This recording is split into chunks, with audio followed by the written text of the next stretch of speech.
یہ ہے کہ انہیں تین بڑے بڑے قدم اٹھانے ہیں۔ نمبر ایک، فلسطینیوں کا خاتمہ، ایتھنک کلینزنگ۔ اگر یہ فلسطینی رہتے ہیں یہاں پر تو اگر 10 ہم ان کے ماریں گے تو 2-3 یہ ہمارے مار دیں گے۔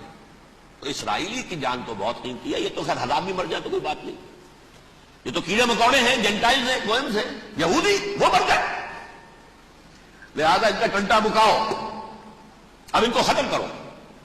وہ اشتہار شاید آپ کے نظروں سے گزرا ہوگا جس میں میں نے یہ الفاظ لکھے ہیں کہ بوسنیا کی ایتھنک کلینزنگ جو ہے مانگ پڑ جائے گی،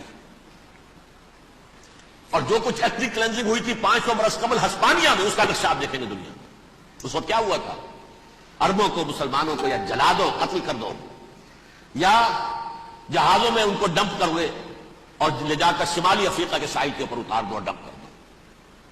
ایک بچہ بھی نہیں رہنے دیا تھا ہسپانیہ میں۔ 1492 میں سقوط غرناطہ ہوا ہے، اور اس کے بعد 10 سال کے اندر اندر ایک ایک بچہ مسلمانوں کا ختم کر دیا۔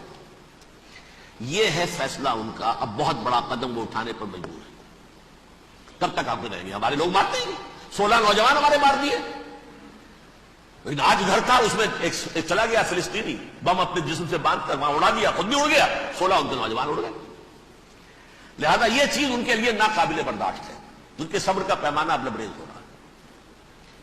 نمبر 2، انہیں بہرحال اب یہ کرنا ہے کہ مسجد اقصی کو گرائیں، قبۃ الصخرہ کو گرائیں اور ٹیمپل بنائیں۔ یہ انتفاضہ جو اب شروع ہوا 1 سال پہلے سے، یہ شیرون نے دورہ کیا تھا، مسجد اقصی میں گیا تھا، اور اس نے 3rd ٹیمپل کی تعمیر کے لیے ایک پتھر جو ہے، بنیاد کا پتھر رکھنے کا ارادہ ظاہر کیا تھا، جس پر فلسطینی نوجوان اٹھے، وہ اینٹیں لے کر، وہ روڑے لے کر، اور اس وقت سے یہ سلسلہ چل رہا ہے۔ کتنے مارے جا چکے فلسطینی، لیکن کچھ نہ کچھ یہودی بھی مرے، اسرائیلی بھی مرے، اور جیسا کہ میں نے عرض کیا، اب ان کے صبر کا پیمانہ لبریز ہو گیا۔ انف از انف۔ اب ہم اس معاملے کو ایک دفعہ جو ہے فائنلی ختم کر دیں اور اب بنائیں گے۔ لہذا اب جو ہے کئی ٹن وزن کے وہ جو پتھر تیار ہو کر آگے رکھ دیے گئے ہیں کہ یہاں یہ بنیاد پڑنی ہے، اس کے اندر یہ پتھر لگے گا۔ بلکہ ایک لطیفہ بھی مجھے یاد آیا ہے، یہ کوئی 30 سال پرانی بات ہے۔ اس قبۃ الصخرہ کی مرمت ہوئی تھی، تو اس کے اوپر جو یہ سونے کی پتری چڑھی ہوئی ہے، یہ شاہ حسین اردن والے جو ہے، ظاہر بات تھا بھی انہی کے تسلط میں، یہ انہی کی تولیت میں تھا، سن 67 سے پہلے، اس زمانے کی بات میں کر رہا ہوں۔ تو انہوں نے پتہ نہیں 30 من تھا یا 30 ٹن تھا سونا جو ڈونیٹ کیا تھا اس کے اوپر یہ پتری چڑھانے کے لیے، جو بہت بڑا گنبد نظر آتا ہے پورے کے پورے ماحول کے اوپر چھایا ہوا۔ اس وقت یہودی اخباروں نے لکھا تھا، بہت اچھا ہے، یہ سونا ہمارے کام آئے گا جب ہم اپنا ہیکل تعمیر کریں گے۔ کہاں جائے گا سونا؟ سونا یہی رہے گا نا، جب ہم گرائیں گے ہمیں وہ سونا مل جائے گا۔ اب وہ اس پر آ گئے، مزید دیر نہیں کر سکتے۔ تو آپ نوٹ کیجئے، number 1، ethnic cleansing of Palestinians in Israel.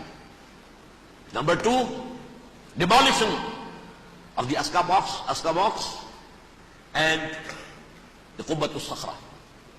Number 3, امریکہ کو الٹیمیٹم، تم اب اپنے ٹانگ درمیان میں مت لڑاؤ، اور اس کے لیے دھمکی، اگر تم نے ہمارے معاملے میں رکاوٹ ڈالی تمہاری اینٹ سے اینٹ بجا دیں گے۔ لیکن یاہو نے یہ کہا تھا، میں واشنگٹن میں آگ لگا دوں گا۔ یہ انہوں نے امریکہ میں عظیم ترین دہشت گردی کر کے امریکہ کی ایڈمنسٹریشن کو، انتظامیہ کو یہ دھمکی دے دی ہے کہ باز آ جاؤ۔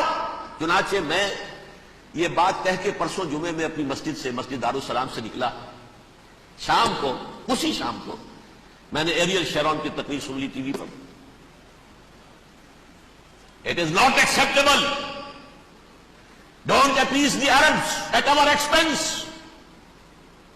We are not going to become Czechoslovakia. We have to depend on ourselves only and rely on ourselves only. کیا مطلب ہے اس کا؟ کس کو سنا رہا ہے؟ امریکہ بہادر، ہم تمہارے محتاج نہیں ہیں، ہم تمہارے ٹکڑے اڑا دیں گے، ٹکڑے کر دیں گے تمہارے، تم بیچ میں آؤ تو صحیح ہم، اور دیکھ لو ایک نشانی ہم تمہیں دکھا دیتے ہیں۔ مجھے 100% یقین ہے یہ پورا ہسٹوریکل پروسیس، اور جس جگہ یہ پہنچ گیا ہے، جس کریٹیکل پوائنٹ تک یہ پہنچ چکا ہے، یہ جو بھی حملہ ہوا ہے ورلڈ ٹریڈ سینٹر پر اور پینٹاگون پر، یہ اسرائیل کا کام ہے اسرائیل سے کم تر کسی ادارے کے لیے ممکن ہی نہیں، اس لیے کہ اسرائیل کے ایجنٹ امریکہ کے پورے نظام کے اندر جو ہے گھسے ہوئے موجود ہیں، ہر جگہ موجود ہیں۔ جیسے سرطان کا پھوڑا ہوتا ہے پورے جسم میں وہ اپنی جڑیں جما لیتا ہے، ایسا ہے پوری ایڈمنسٹریشن، پوری اکانومی، تمام ذرائع ابلاغ، پرنٹڈ میٹر ہو یا یہ کہ الیکٹرانک میڈیا، سب ان کے قبضے میں، ڈیفنس کا سارا معاملہ ان کے قبضے میں ہے۔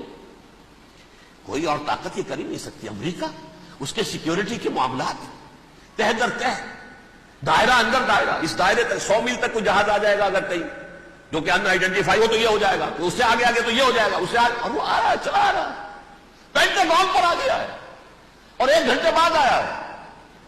پہلی اسٹرائک جو ہوئی ہے ورلڈ ٹریڈ سینٹر، اس کے 1 گھنٹے کے بعد پینٹاگون پر آ گیا۔ پینٹاگون وہ تو یوں سمجھیے ان کی مملکت کا حساس ترین دفاع کا مرکز، اور اس کا 1/3 حصہ جلا کے راکھ کر دیا انہوں نے۔ یہ دھمکی دی ہے، لیکن اس سے ان کے پیش نظر مقاصد کیا تھے؟ 3۔ اس دہشت گردی کے 3 مقاصد۔ فوراً اس کا رخ موڑ دینا اسامہ اور اس کی القاعدہ کی طرف،